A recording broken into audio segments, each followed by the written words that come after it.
What's up, everybody? Charlie back, another video.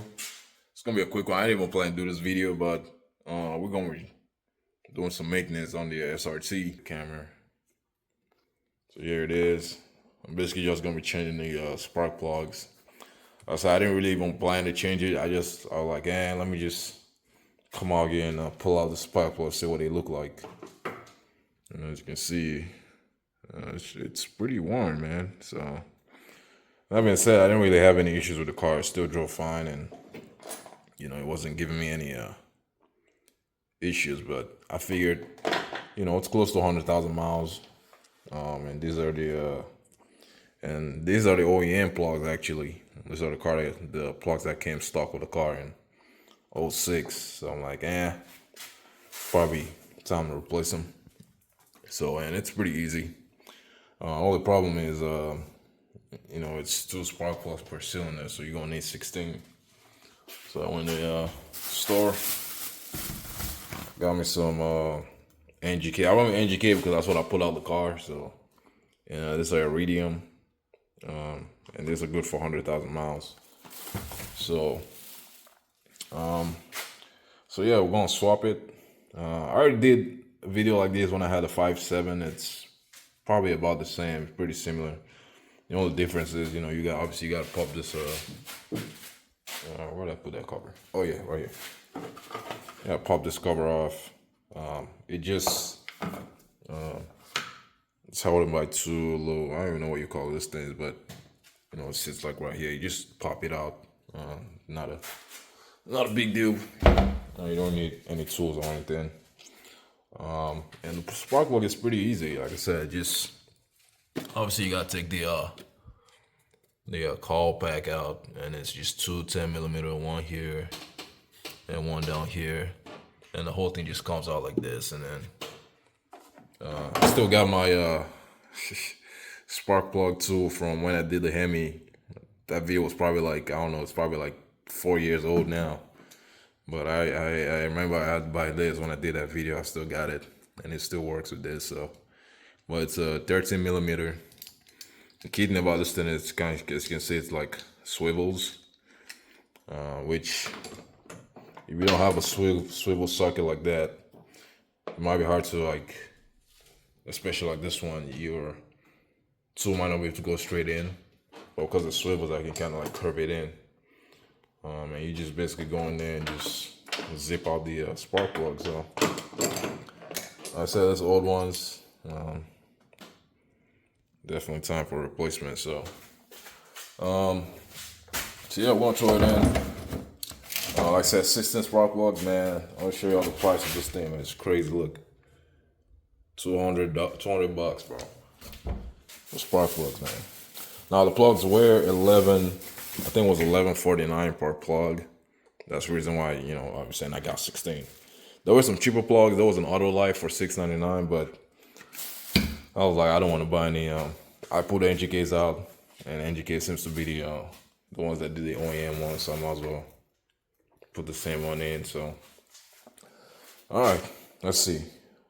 The goal, it's almost 9 o'clock. I want to try to get this done before 10 o'clock because I got to go to the gym, baby.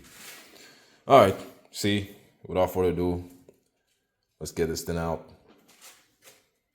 Okay, I already took this ones out, obviously, so I'm just going to do this ones first. Oh, another thing you're going to need, this right here, dielectric grease. And this you just put in the boot right there, so that way, it helps with the contact a little bit better, and so that way, it's easier to take it off if you need to replace it again later. But all right, let's get this thing started, man. All right, quick update. I already put that one back. One thing I gotta say real quick: this screws right here for this cowl pack, they don't come out all the way, so it just kind of hangs in there, which is actually good. So that way it doesn't fall in the engine bay or whatever. And then obviously you got to disconnect the connector. This one's look a little bit different from the one in the 5.7. I think the 5.7 had like a red tab, but this one does not. So you just obviously squeeze the bottom, and then you pull it out. I'm doing the side first, and then let's say this looks to be a little bit more involved. I gotta take out the intake, or at least this part. I don't know. We'll see. I'll probably just end up taking off the whole thing. Now, obviously, if you got the OEM box, you wouldn't have to do that. But since I got this hot air intake, I gotta take that out. So, anyways, we'll finish this side up real quick, and let's see. Still doing good on time, man. Let's keep going. All right, so this one right here, this is one of the reasons why I say you need the swivel head, because obviously this thing is in the way, and then the dipstick is in the way too. But with the swivel, I can just kind of, bend it in. I already took out the first one, and then from here you can just stick your ratchet in there, and I don't have to use two hands. Let's see. All right, so quick note for this last one right here. That second bolt's kind of hard to reach. I don't know what this thing is, but this thing kind of sits like right here, kind of like this. So you just slide that out, kind of move that out of the way, and then you should have enough room to reach that corner bolts right there. So, all right, this side is done. Put everything back together. Just make sure you plug everything back. Let's see how we're doing the time. We got about 30 minutes to do this side, so I gotta take this stupid intake off. So far, I take this.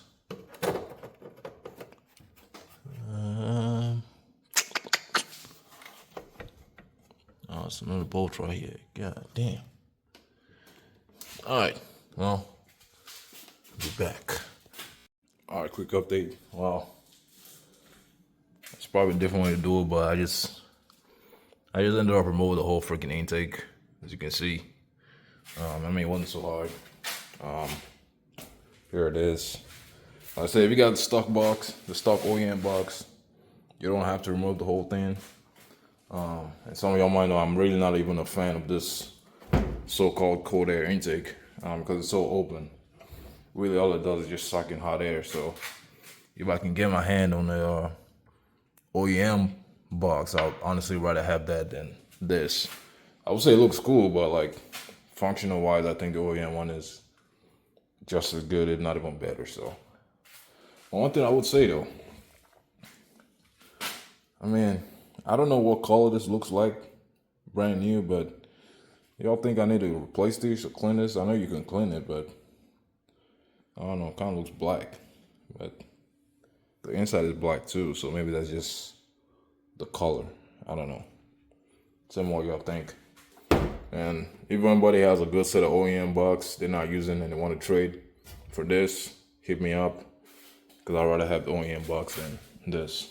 But anyways, now we got it out. We got all the room now, so we're gonna pull out this cover just like that.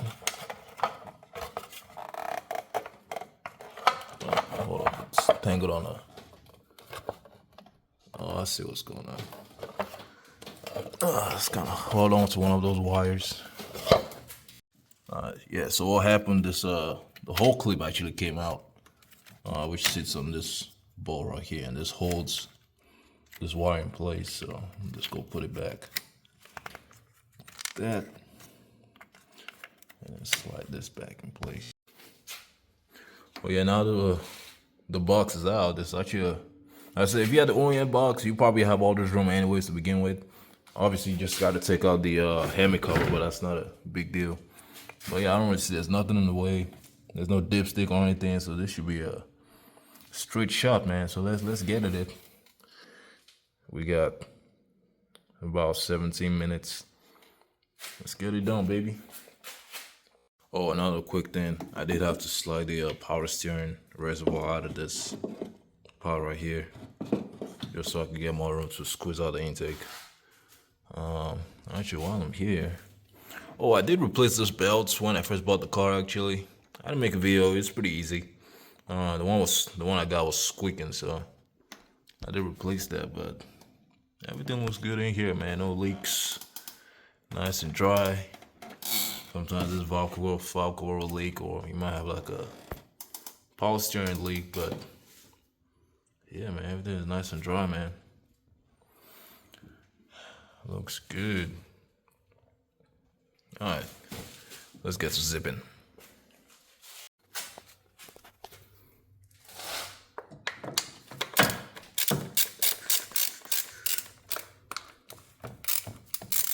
I'm usually just doing one at a time, just so I don't get things mixed up. So push down on this, click like this, and it pops out. Use my hands to loosen the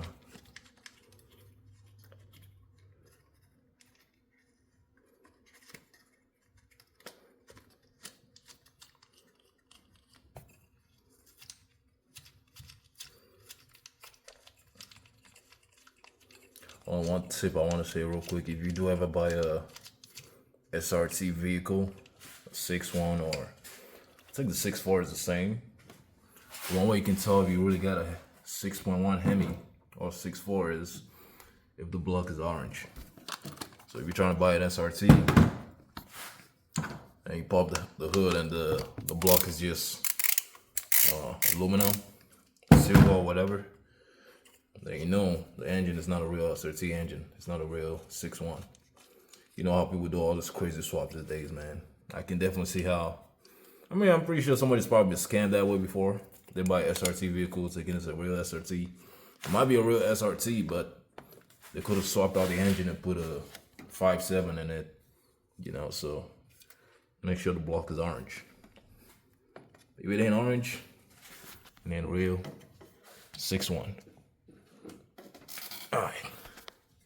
Some of this call pack sometimes gets stuck in there.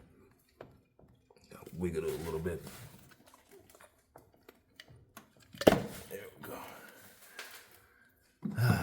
You don't want to do it too hard because sometimes this boot's can actually break, and that's one of the reasons I say you want to use the dielectric grease. This boot can break on the inside, and when that does, obviously it's gonna be a bad day. Let's get this plugs out now.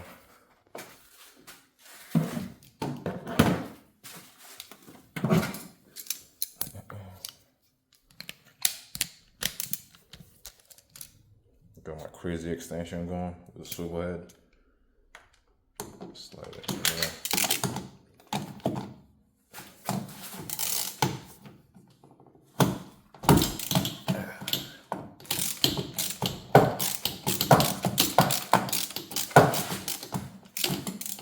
I will say when you put this back in, you don't want to make them too tight. Actually, probably better if I don't use this extension because it keeps hitting this thing right here. You don't want to put them in too tight.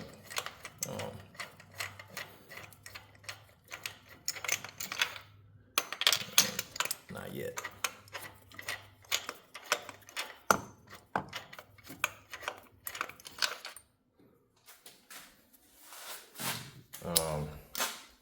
Some of y'all might be wondering why am I not put in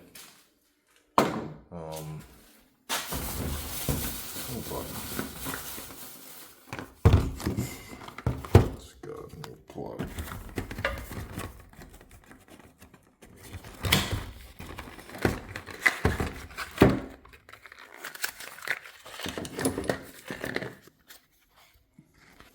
Some of y'all might be wondering why I'm not putting anti-seize on the treads.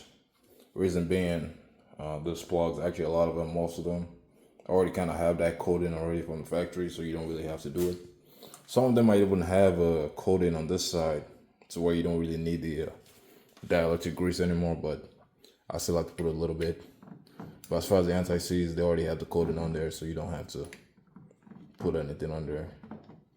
I don't know about the cheaper plugs, but I know there's engine case they do. So that's the reason why I'm not putting any anti-seize. Oh, and also another cool thing about this swivel head, it is also magnetic. so that way you don't like drop it in accidentally. It actually goes in here nice and easy. Just like that.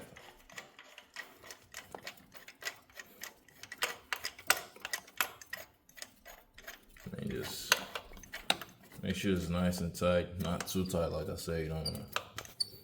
Make sure, and obviously, you don't want to cross thread it because that's gonna be bad too. But kind of the way this swivel head is designed and how like tight it is, it's really hard to cross thread it. I mean, like it's almost impossible to cross thread it. So, but yeah. Anyways, I'm gonna tighten that up and I'm gonna zip all this out. I don't need to show you guys. I mean, it's pretty much the same thing. Pretty easy, straightforward. I'll come back when I'm done putting everything back together. Alright, y'all, things been put back together. Look at the time, man. It's almost 11:30. It actually didn't take that long. The reason being why it took this long, because as I was putting everything back together, I noticed this intake right here was missing a bunch of screws, so I had to find some more screws. That one was kind of loose, so I got everything nice and tight, but it looks like I'm missing a hose clamp on this side right here. So I did go to the store.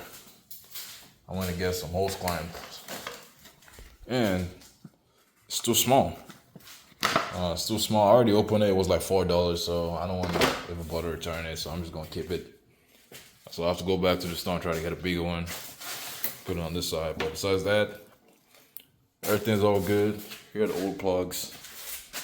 Yeah, they are pretty worn. So I'm glad I replaced everything. Anyway, if y'all like this video, like, share, subscribe, all that good stuff. That's all I got for now. See you on the next one. Thanks for